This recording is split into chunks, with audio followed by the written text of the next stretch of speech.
اللہ تعالیٰ نے اس معاشرے کو ایسا بنایا ہے کہ انسانوں کو انسانوں کی ضرورت پڑتی ہے، انسانوں کو انسانوں کی ضرورت پڑتی ہے۔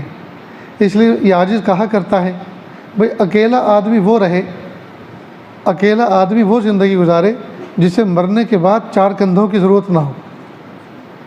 مرنے کے بعد 4 کندھے چاہیے چارپائی اٹھانے والے، تو 4 آدمیوں سے تو بنا کے رکھے تاکہ وہ اٹھا کے لے کے جائیں۔